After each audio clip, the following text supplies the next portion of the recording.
Kita masih di momentum dan impuls. Kita lanjutkan untuk latihan kedua.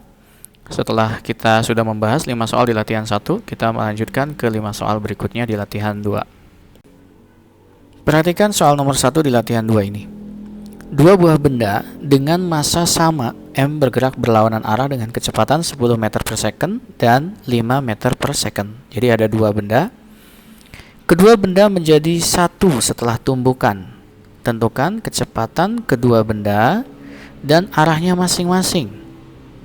Agar lebih mudah memahami pengerjaan soalnya, kita gambarkan dulu keadaannya. Jadi ada dua benda berlawanan, berarti anggap satu ke kanan, satu ke kiri. Jadi kita ini M, masanya sama ya. Berarti ini V1, ini V2. Kemudian setelah tumbukan mereka bersatu. Jadi kita anggap ini jadi 2M. Kita anggap kecepatannya gerak ke kanan semuanya karena bersatu ya. Jadi nanti kita anggap ke kanan. Kalau hasilnya negatif berarti sebenarnya realitanya bergerak ke kiri. Seperti biasa kita gunakan hukum kekekalan momentum, yaitu momentum awal sama dengan momentum akhir. Saat awal M dikali V1 dikurangi M kali V2 akan sama dengan ketika bergabung, yaitu 2M kali V bersama-sama. Jadi kecepatannya mereka sama karena bersatu. Karena masanya sama, kita ini red ya, M. Berarti V1 itu kita anggap yang ke kanan, kita anggap V1-nya 10 dikurangi ini V2-nya 5. Sama dengan 2 kali V. Berarti V-nya adalah 5/2 meter per second. Berarti mereka bergerak bersama-sama dengan kecepatan yang sama sebesar 5/2 meter per detik ke kanan, sesuai dengan asumsi. Kita lanjutkan ke nomor 2. Dua buah balok memiliki massa yang sama, bergerak saling mendekati dengan kecepatan masing-masing 2. Hitunglah kecepatan kedua benda tersebut jika tumbukannya yang pertama lenting sempurna, B tidak lenting sama sekali, C lenting sebagian. Sebelum kita menggambarkan kondisi kejadiannya, saya ingatkan terlebih dahulu, untuk lenting sempurna, koefisien restitusinya bernilai 1. Sedangkan tak lenting sama sekali, koefisien restitusinya 0. Jadi sekarang kita coba gambarkan dulu keadaannya. Mula-mula dua balok saling mendekat, yang satu ke kanan, yang satu ke kiri. Kita gambarkan, ini massanya sama dan ternyata kecepatannya juga sama, V. Oke, kemudian ditanyakan hitung kecepatan kedua benda jika karakteristik tumbukannya dikatakan lenting sempurna, tidak lenting sama sekali, dan lenting sebagian. Caranya adalah kita gunakan dulu kondisi yang A ini, di mana koefisien restitusinya adalah 1. Ini artinya negatif dari V1 aksen dikurangi V2 aksen per V1 dikurangi V2. Aksen adalah kecepatan akhir berarti ya, ini nilainya 1. Nah, berarti dari sini kita masukkan nilainya V1 negatif V1 aksen ditambah V2 aksen akan sama dengan V1 dikurangi V2. Kita masukkan nilainya, ini V1 aksen ditambah V2 aksen sama dengan ini 2 dikurangi minus 2. Kenapa? Karena kita anggap ini V1, ini V2. Jadi V2-nya negatif, min 2. Berarti dari sini kita dapatkan min V1 aksen ditambah dengan V2 aksen sama dengan 4. Tahap berikutnya kita gunakan hukum kekekalan momentum. Saya beri batas di sini ya. Kita lanjutkan. Momentum awal yaitu M1 V1 dikurangi M2 kali V2 sama dengan, kita tahu bahwa kecepatan akhirnya adalah M1 V1 aksen ditambah dengan M2 V2 aksen. Kita asumsikan dua-duanya positif terlebih dahulu.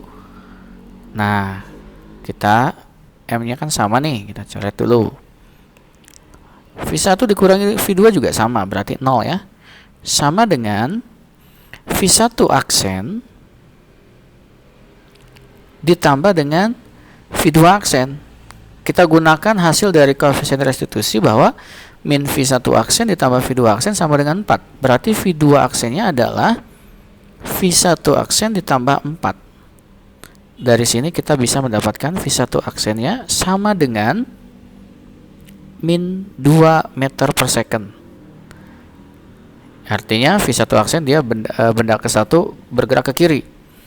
Setelah kita substitusikan ke min V1 aksen ditambah V2 aksen, di mana V2 aksen itu V1 aksen ditambah 4, berarti kita juga bisa mendapatkannya nih. V2 aksennya jadi 2 meter per second. Kalian buktikan ya, tinggal masukkan substitusi nilainya, kalian akan mendapatkan nilai tersebut. Jadi V2 aksennya benda keduanya bergerak ke kanan 2 meter per detik, sedangkan benda ke-1 akhirnya bergerak ke kiri 2 meter per detik. Kita lanjutkan ke bagian yang B. Tidak lenting sama sekali. Kalau tidak lenting sama sekali, koefisien restitusinya 0. Berarti minus V1 aksen dikurangi V2 aksen per V1 dikurangi V2 sama dengan 0. Berarti ini V1 aksen min V1 aksen ditambah dengan V2 aksen akan 0. Berarti V2 aksen sama dengan V1 aksen. Berarti nilainya sama kecepatan akhirnya. Nah, dengan menggunakan hukum kekekalan momentum seperti yang opsi A ya, kita dapatkan bahwa momentum awal akan sama dengan V1 aksen ditambah dengan V2 aksen. Sehingga hasilnya menjadi 0 sama dengan 2 kali V1 aksen, yaitu V1 aksennya jadi 0. Berarti V2 nya juga 0, menunjukkan bahwa keduanya menjadi diam. Udah aja, nempel di tengah gitu. Jadi kalau digambarkan kondisinya, kalau yang ini bersatu gitu. Nah, 2 balok berhenti, kecepatannya 0. Kemudian yang C, yaitu ketika lenting sebagian, yaitu E-nya sama dengan 0,4. Berarti dengan rumus yang sama, kita dapatkan min V1 aksen ditambah V2 aksen akan sama dengan 4 kali, 0,4 ya, V1 dikurangi V2. Nah, kita masukkan nilainya. Min V1 aksen ditambah V2 aksen sama dengan 0,4 dikali V1 nya itu 2 dikurangi minus 2 karena berlawanan ke kiri, sehingga min V1 aksen ditambah V2 aksen akan sama dengan 0,4 kali 4 berarti 1,6. Nah gitu. Berarti dari sini V2 aksennya adalah V1 aksen ditambah 1,6. Oke, setelah itu kita gunakan hukum kekekalan momentum.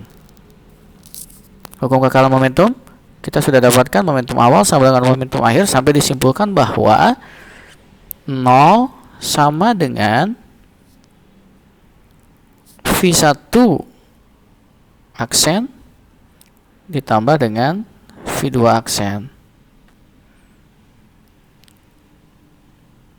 Nah, kita masukkan nilainya 0 sama dengan V1 aksen ditambah dengan V1 aksen ditambah 1,6. Berarti 2 V1 aksen minus 1,6. Jadi V1 aksennya sama dengan min 0,8 meter per second. Berarti V1 nya dia bergerak ke kiri. Bagaimana dengan V2 nya? V2 aksennya berarti V1 aksen tambah 1,6 min 0,8 ditambah 1,6. Berarti V2 aksennya adalah positif 0,8 meter per second gitu. Berarti V1 aksennya ketika lenting sebagian dia bergerak ke kiri, sedangkan V2 aksen bergerak ke kanan 0,8 meter per second. Kejadian ini baik lenting sempurna, tidak lenting sama sekali, atau lenting sebagian, kalian harus pahami tahapannya. karena soal ini termasuk yang sering kali keluar di beberapa keadaan. Kita fokus kembali ke soal berikutnya, yaitu nomor 3. Sebuah bola dilepaskan dari ketinggian 10 meter. Setelah menumbuk lantai, bola tersebut dipantulkan lagi dengan mencapai ketinggian 2,5. Yang ditanyakan yang pertama adalah koefisien restitusi pantulan, dan yang kedua, berapakah ketinggian berikutnya. Untuk memudahkan, coba kita gambarkan terlebih dahulu ya pantulannya. Ketika ada bola, kemudian ini lantai, ini kondisi mantul. Nah, coba kita gambarkan ini lintasannya, misalkan gini, untuk memudahkannya. Ini adalah ketinggian mula-mula, dan ini ketinggian berikutnya. Jadi awalnya dilepaskan dari ketinggian mula-mula 10, kemudian dia terpantul sehingga naik lagi H1. Kalau kalian perhatikan, kondisi H0 itu menggambarkan gerak jatuh bebas, sedangkan H1 itu gerak vertikal ke atas. Sampai titik H1 dia maksimal, baru turun lagi, dan seterusnya. Nah, untuk menentukan koefisien restitusi, kita gunakan persamaan negatif V1 aksen dikurangi V2 aksen per V1 dikurangi V2 aksen, seperti soal berikut sebelumnya ya. Nah, kita cari V1 aksen dengan V2 aksen dan V1 dengan V2. Kita tentukan bagaimana menentukan kecepatannya. Kita menggunakan konsep gerak jatuh bebas dan gerak vertikal ke atas. Kita pahami dulu kecepatan di sini 0 dan ini 0.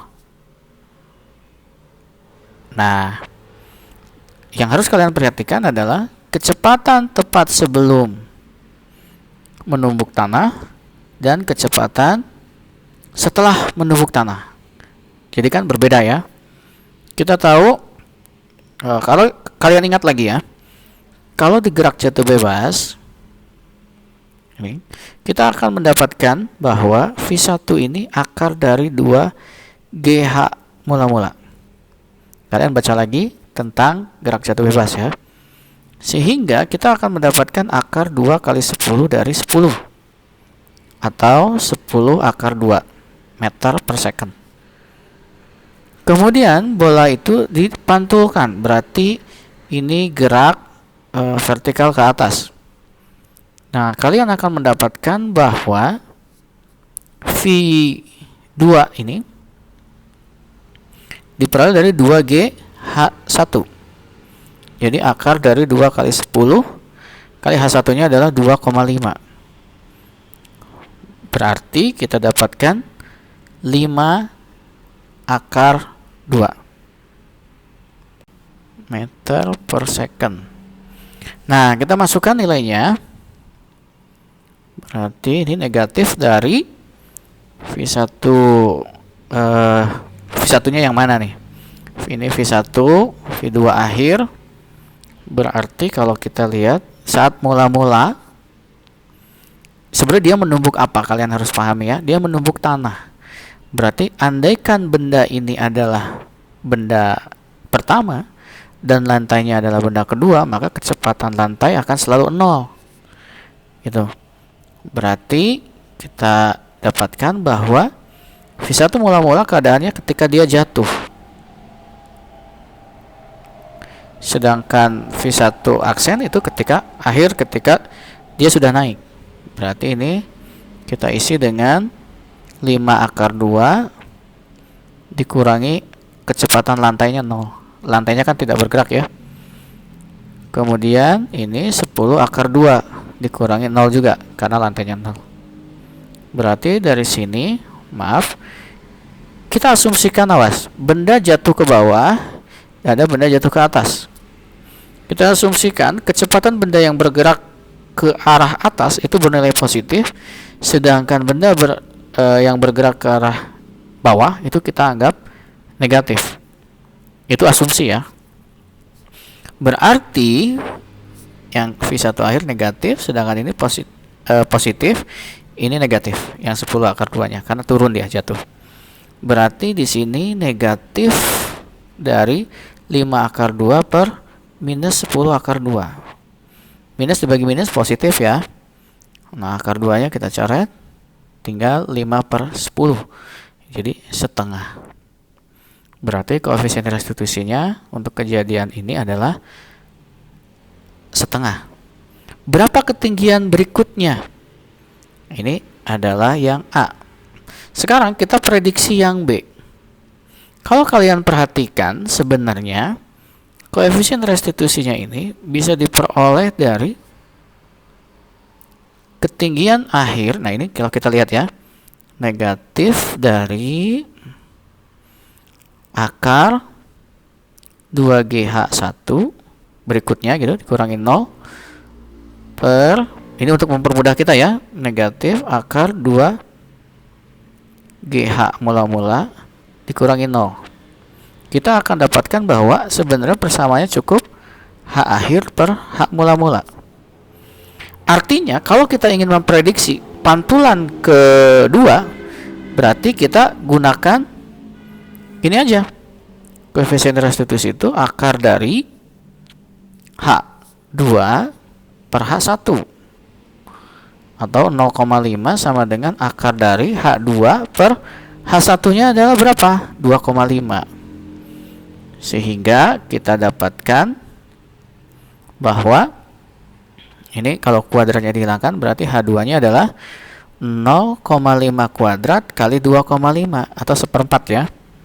Kita akan dapatkan ketinggiannya adalah bukan sekitar, ini berarti 0,625 meter. Cek kembali ya hitungannya. Pahami tahapannya biar kalian nggak tertukar antara mana negatif, mana positif, mana tinggi akhir, tinggi awal. Ini kuncinya ada di pemahaman tentang terapan gerak jatuh bebas, gerak vertikal ke atas yang digabungkan dengan koefisien restitusi. Kita lanjutkan ke nomor 4. Dua buah benda bergerak searah. Benda pertama dengan massa 2 kg dengan kecepatan 2 meter per detik. Sementara itu, benda kedua bermassa 3 kg dan kecepatan 4 meter per detik. Nah, jika terjadi tumbukan tidak lenting sama sekali, tentukan kecepatan kedua benda setelah bertumbukan. Karena tidak lenting sama sekali, berarti bendanya akan menyatu. Kenapa? Karena koefisien restitusinya 0. Jadi dia akan bersatu. Nah, yang harus kalian perhatikan ini ada kata kuncinya nih, searah. Coba kalau kita gambarkan, berarti mula-mula ini saling kejar. Berarti kita sebut ini M1-nya, ini V1-nya dikejar oleh M2 V2. Berarti ini M1 V1. Kemudian ini M2, ini V2. Kemudian tak lenting, berarti dia bersatu. Itu sederhana daripada menyelidikinya dengan menggunakan koefisien restitusi. Tapi bisa kalian simpulkan bahwa kalau tumbukan tak lenting, berarti nempel, kecepatannya sama. Berarti kalau bersatu di sini M1 ditambah M2 bergerak dengan kecepatan yang sama. Nah, ini yang ditanyakan.